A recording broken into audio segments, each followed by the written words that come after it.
back. The red light is on already, goes out very quickly, and away they charge up towards Rich's corner.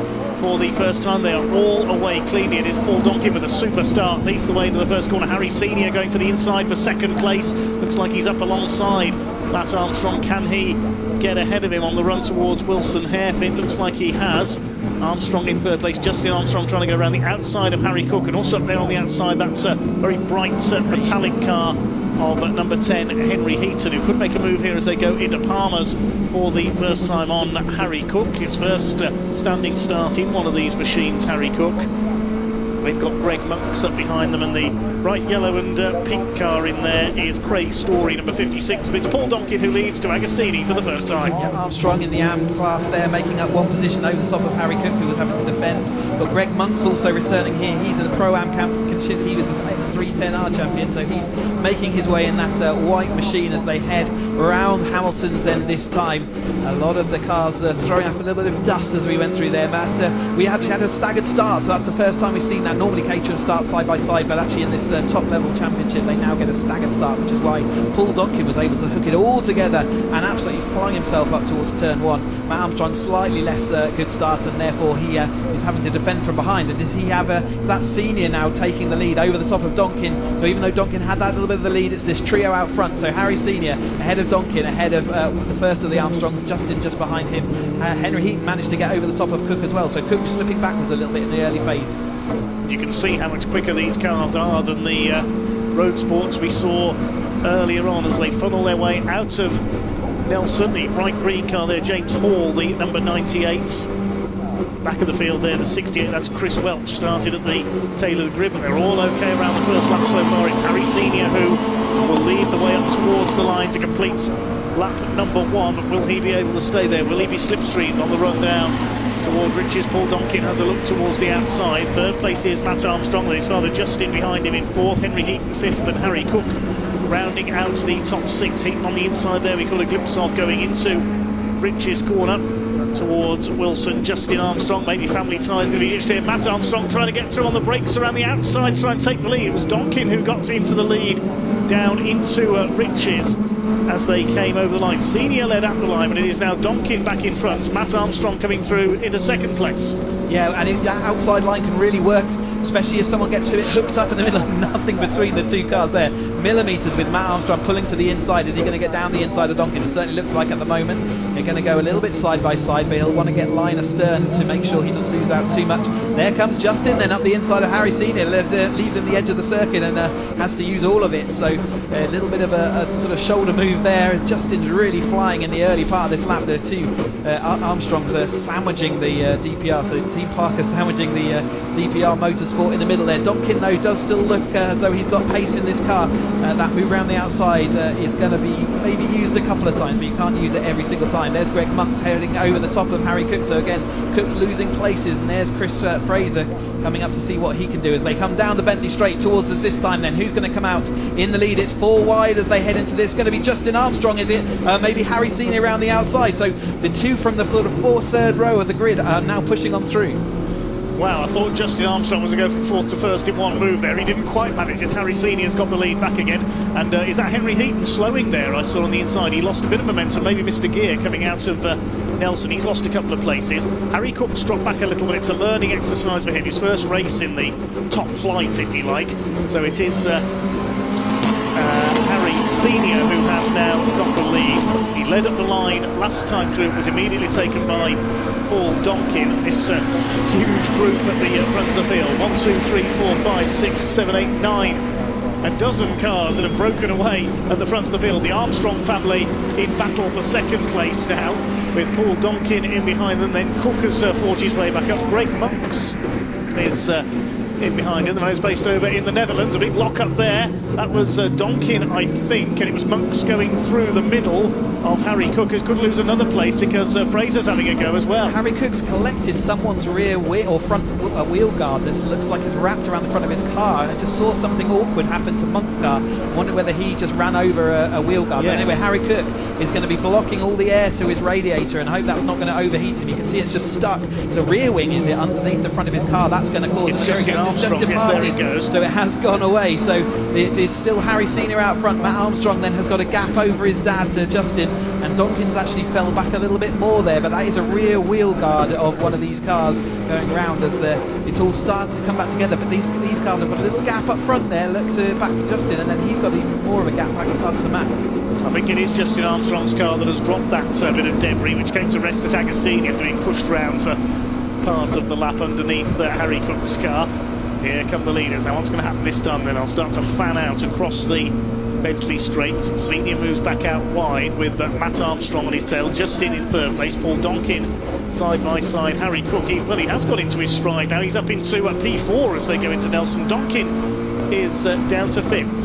He just got shoved out of line a little bit early in the race, didn't he? And now he's found his place in the queue again and is able to push forward. A great move round the outside there with the momentum down the straight. Again, it's possible to do that as we've got the left-hander at the end of the straight into the right-hander. But as they're coming through the endless right-hander of Forum and into Murray's, it's still these front two almost working together a little bit just to have a spring a bit of a gap. And Matt wasn't pushing it going down into front of Nelson. So these two sort of relatively young guns out front and having a little bit of a comfort gap over the rest of the field at the moment. Fastest lap of the race by Matt Armstrong, 1:59.728. They're lapping under the 2-minute mark out there, and that is impressive. Yes, nearly 90 miles an hour average around the Snetterton 300 circuit for Matt Armstrong. He's all over our race leader, Harry Senior. Everybody else is trying to be third. It's Cook that has it at the moment, so he's definitely back into his stride now. Then Justin Armstrong, Paul Donkin, I think that's Fraser coming through next ahead of Monks and the rest of them. Certainly looked like it was Chris Fraser, yep, in that Dutch Bar vodka. So side by side then for the lead. I wonder whether they are working together at this stage. Certainly Matt's got that inside line, but the more they go side by side, the more opportunity they're going to give Harry Cook to catch up into that in that third place. And yeah, they are running a full 16 seconds quicker than the road sport cars, so it shows how much of a progression you have through this Caterham Motorsport ladder. Really wide there for Harry Cook, and he will have to watch out. That'll trigger a track limits infringement, and he will only have a certain number of those before he starts getting penalties applied to it. So it is Matt Armstrong then that's going to lead them onto the back straight this time through. Monk's having a little bit of a hiccup there with the rear end of the car in front of him. Henry Heaton looking to see whether he can do anything. He's dropped back a bit as Henry Heaton. He's not going to be happy with that, so he's going to have to resettle. Still got 12 and a half minutes to do something about these two sharing the lead quite nicely. Donkin now back up into that fourth place, having drifted down a little bit. And then we've got Justin Armstrong, who is probably the biggest loser in this sort of second quarter of the race. And Monk's looking to see what he can do with Chris Fraser hounding him from the rear. He's hounding him as they go through the bomb hole there. Chris Fraser runs a little bit wide on the exit. Mentioning track limits, we've had a couple of cars with the black and white flag. Number 35, Mark Kendall, is one, and the number 23, which is Justin Armstrong, is another to receive the black and white flag. Just a warning for track limits if they continue to transgress. It won't just be the flag, it will be a time penalty of 5 seconds. That's right, you get one chance to cause one that you don't get anything for. If you do it again, that's when you get the black and white. That's your final warning. And if you then transgress the track's limits, and that means any wheels going beyond the white line or off of the curbs on the outside, that will be another track limit. So they've got to be careful of that. It certainly makes you have to be really more cautious. To the 5-second penalty, which is the first transgression after you've got all those warnings, means that you will be shoved right back down the order in these Caterham races. It can be the difference between being first and last. Chris Fraser has got over the top of Henry Heaton, then Tom Eden just following him, and then comes the 56 of Story chasing on. So Eden making some good progress in this middle part. Henry Heaton will be seeing what he can do. A little bit of a lock up there from Eden as they go into Agostini this time through. Then there is the 56 of Story, so finding his way out there, but he's got a bright colour. We can't miss him out there on track, can we? We certainly can't now. Dayglow yellow and pink, certainly an interesting colour combination as they make their way through Oggies once again. So Cook up into third place. Senior and Armstrong we saw swapping the lead down at Riches and through towards the hairpin that time through, and we're not even halfway through this. We're still at 10 and a half minutes of this excellent race still to go for the Dutch Barn Vodka Caterham 4 UK Championship as Harry Senior retakes the lead again as they go into Brundle. Harry Cook still there in third. He's running nicely now. Here comes that car of Story up the inside, taking the number 64 of Tom Eden. That's the battle for, I think, 10th position now. Yeah, Harry Landy in the blue car. Sorry, I was Tom Eden switches between a yellow and a blue car, and I misidentified. Harry Landy making some good progress there, trying to make his way back through. Now the front two are joined by Cook. That'll be the end of any kind of coordination they were having together, and you can see the front four have immediately come together. Justin Armstrong next up, very wide there again, just careful of those track limits, but this front group are still very much running within good sight of each other. Donkin there pulling himself back up, and you can see that the Pro-Ams are starting to gradually move their way back to the top end of the field, and it's only Armstrong and Fraser who has found some of that speed that I said he had in that car, and is making a good work of that at the moment. But it is still Matt Armstrong then ahead of Harry Senior. Got Donkin going down the inside of Cook, but that's not going to work out around this left-hander, and he will probably have to pull back into a line round Palmer's and try again when they get... Oh, he got squeezed onto the gravel a little bit there. You can see the dust get picked up. He does go back into line, but I don't think it was fully voluntarily. Yes, he was... I don't think it was intentional there. He was just forced to go wide there. He's all over the tail of Harry Cook as Justin Armstrong closes back up on these two once again. Mentioning possible 5-second penalties for track limits. We haven't had any yet, just a couple of black and white flags. But given that less than 4 seconds covers the first 9 cars at the moment, that's how much a penalty can affect you in a race as close as this. Exactly that, yeah. Harry Cook running with Williams Motorsport alongside Greg Munsell. A little bit of a bump there for Chris Fraser over the Orkies curve. The sausage curves are very vicious around here if you take a little bit too much liberties with them. You can see how much that goes gets lifted up. And I think that's James Hall in the Oakmere Motorsport. So great to have all these teams, and they're all be glad to be back out here after their long winter breaks as well, all getting the dust out of the system and getting ready to go racing once more. You can see the racing very much up and running as we go side by side between these two cars. They've just absolutely been hammer and tong, Eden and Story, for the last couple of laps. Yes, and Story with a bit of a flick there as they came out. Nelson got a wheel onto the curve. This is the battle for 10th position, a little way behind Harry Landy, who's now up there in 9th place. Towards corner, 8 minutes of this race to go, and they're queuing up behind our race leader Harry Senior once again. Who's going to make the move this time?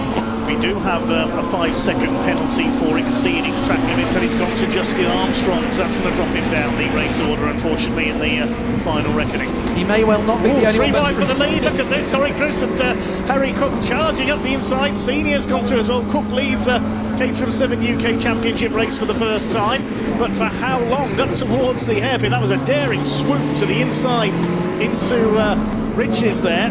Here comes Matt Armstrong, Harry Senior and Paul Donkin. Now battle is joined. Absolutely, yeah. So straight back on it. As soon as that gap disappeared, the pin's being pulled. They've only got 7 minutes in this race, and they've got to work out, where am I quick? Where's everyone else quick? Where can I slipstream? Do I want to be first coming out that final corner? Do I want to lead down Bentley Straight? It's all about the calculating now, and they've got to do that while still racing all of their compatriots, and it's all come back together. We know that Justin Armstrong there has lost that 5 seconds. I don't think he's necessarily going to be the last person to get one of those penalties. Henry Heaton seems to have gathered himself together, and he's just following behind Monks as they head up then through Hamilton. And let's see where this middle part of the race goes. But Harry Cook has jumped into this 420, and after what was a difficult first couple of laps has really got it together, and he leads. He certainly does, yes. Harry Cook will be loving this out in front of the man from Wimborne in Dorset. He's under fire though from Matt Armstrong. He comes from Hinckley near Mallory Park in Leicestershire. Charging for the inside, that's Donkin down the inside on the 24 as Armstrong takes the lead. Donkin almost followed him into second place. He's got Harry Senior right on his tail, then Justin Armstrong. So it's 4 Caterham's line astern for the lead. Matt Armstrong leads once again as they go through the bomb hole. And you've got Harry Senior there with a flapping front left wheel arch. It's not going to cause them any problems, and hopefully it'll just cling on in there for the rest of this race. It's the rear of it that's flapping up in the air, so it'll be a bit of a distraction, a bit annoying to see it out the corner of your eye, but it won't slow the car down at all. We've got I don't know how many wheel Caterham heading up and over the line as they see these battles Up and down the order, the number 68 there of Chris Welch following along behind. Metcalf is in the 16 car, so that's who is racing. They got change for the lead once more then. Matt Armstrong back to the front. He had to do the wall of death last time out. He was pushed all the way to the grass, but managed to keep the momentum. And Donkin now looking down the inside of Harry Cook, so from the lead back down into third place pretty rapidly. Harry Cook still in there as well. There's that flapping bit of bodywork for Harry Senior, the number 28. He probably won't even see that though, as he continues to concentrate on those around him. Justin Armstrong just behind him. Greg Monk's in there as well, and Henry Heaton. The AM class is still led a bit further down the order by the number 8 of Chris Fraser. Of course, because Justin Armstrong's actually in the lead on the track, but he's lost that 5 seconds, so he is back behind Chris Fraser, who is leading that. And he's being hounded by all these champions up the top of the field here. But Donkin in the second place then, DPR Motorsport in second place, over the top of Cook, who's having a fantastic outing there in his first ever 420R race, the 7th Championship UK. Chris Fraser has kept up with this group in front. Can he make any progress? 4 minutes left of this. Yes, they're doing 2-minute laps, so they've already got maybe 3 more laps in total to get done. 3 wide as they come down to Brundle Nelson. Are we going to make it 4 wide? Not quite, but it's going to be Cook round the outside again. Matt Armstrong following him. Donkin's going to have to feed in behind, but he might be able to get a little bit of a run out. No, it's going to end up in that order as we go through the bomb hole then for this 3 from the end. Weaving about there in second place was Matt Armstrong trying to defend from Paul Donkin. Harry Senior in behind them up into 5th position. Looks like it's Greg Monks now in the number 5. As of course Justin Armstrong will not count in that position with the 5-second penalty applied after the race. Somebody else has picked one up as well. James Hall, number 98, had a 5-second penalty for exceeding track limits as well. As they go across the line then, almost as one, closer than they were even on the start finish as we started this race 17 minutes ago. But Harry Cook is back to the lead. He's going to hold it this time through. Harry Senior looking around the outside of Donkin, wheel arch flapping. Justin Armstrong firmly back with that battle again, but he's probably seen those that penalty being applied to him now. He would have shown that on the gantry as we're trying too wide into Palmer's. That's going to lose out a lot of time. Justin Armstrong's going to get a bit of momentum down the inside. Not going to be able to do anything with it. It's not what Paul Donkin wanted at that point. He's got to really be thinking about where he's got to be to try and get back to the front. That's where he'll want to be. He's one of the favourites coming into this this season. Very strong set of races last year, and without those Thompson here to take some of those wins away, he will be wanting to get some points early on. 3 races this weekend though, so it's important they do keep it all together, and the finishing order of these races will be the starting order of the next, so it is also important that you don't get out and pushed all the way to the back of the field, because that just makes your job even harder. But Harry Cook leads them then out as they've got 2 minutes 30 seconds. I wonder whether they're just going to get 2 more laps or whether they've got an extra on in the books, but it's Harry Cook leading them out then, just Matt Armstrong, then we've got Paul Donkin in that 12th place. We fan out across the Bentley straight once again. Having a look to the inside is Harry Senior. Can he get the car stopped in time? Yes, he can. Great driving by number 28, Harry Senior. He retakes the lead. Armstrong has followed through into second place. This is the battle for 5th position, a little further back in the order. We've got 5 of Monks in there. The number 10 of Henry Heaton as well. They're being caught by Chris Fraser, who I think still leads the AM class. He's a previous podium finisher in the championship and has got multiple podiums in this class of race, so he's going to be trying to work out how does he move himself up from 6th place at the moment. They are coming on to their last lap then this time through. Another black and white flag being shown out there. 3 wide for the lead. Harry Cook looking down the inside, but it's going to be Matt Armstrong round the outside. Harry Senior looking to see whether he can stick in there in second place. Looks like he's made that work at the moment. Donkin seeing whether he can go down the inside of Harry Cook. Really late on the brakes this time through. Does make his stop, and they've got someone going out wide. Is that Greg Monks? It is. Greg Monks out braking himself there, just losing places late on in the race. Hoping not to lose places is the group for the lead. There's 5 of them still together. Black and white flag that was out was for Gary Curtis towards the back of the field, but it's 5 for the lead as they come down towards Agostini for what looks like will be the final time. Side by side was the 3rd. Donkin under fire from 23, which is Justin Armstrong, but also in there the number 9 of Harry Cook. as Justin Armstrong runs wide, drops to the back of that group. It's still Matt Armstrong who leads, from Harry Senior second, Paul Donkin third. Watch the attitude of these cars change, though. Everything becomes really important now. You've got to, if you've got anything to give, you've got to give it now. And actually, the two out front, Armstrong and Senior, a bit like earlier in the race, they have broken away. They're going to be in the prime seats. Is Harry Senior going to be able to draft on the way up to the start-finish straight? Still a tailwind up here, so it's not going to be as easy as it is going to be to overtake down to the Bentley straight. Harry Senior then is going to take the lead as they come down to the end of this straight. In fact, no, he's going to be side by side. He does let Matt Armstrong. I wonder whether that was tactics, but Cook is back up into that third place. Any one of these 5 or 6 can still win this. We know that Justin Armstrong will have that penalty as well. There's another couple of cars closing up on them as well now. It's Matt Armstrong who continues to lead. Harry Senior shadowing him as they come towards Coram. The clock goes to 0 now, so it will be checkered flag this time. Who's going to win the first Caterham 7 UK Championship race, sponsored by Dutch Barn Vodka, of the season? They'll race up towards the line any moment now. Checkered flag is in sight, and it's Matt Armstrong who takes it in the number 19 ahead of Harry Senior. Harry Cook in third place. What a great debut in the class for him. Paul Donkin comes over in fourth position. Great way to start the season. Harry, well, it's lovely to see you in 420s, and you put on a mega fight there. It was brilliant driving. Yeah, it was very good. Just a lot to learn, I think, and getting used to everyone around me, because I don't know how they're all, going to race. But it was actually very fair. Aggressive at times, but then it was good and fair. So I enjoyed it, and happy to get a podium. Yeah, good starting place for tomorrow as well. Yeah, exactly. I just wanted to sort of suss everything out this first one, and then maybe go for the top step next one. Yeah, definitely. Well done. Thank you.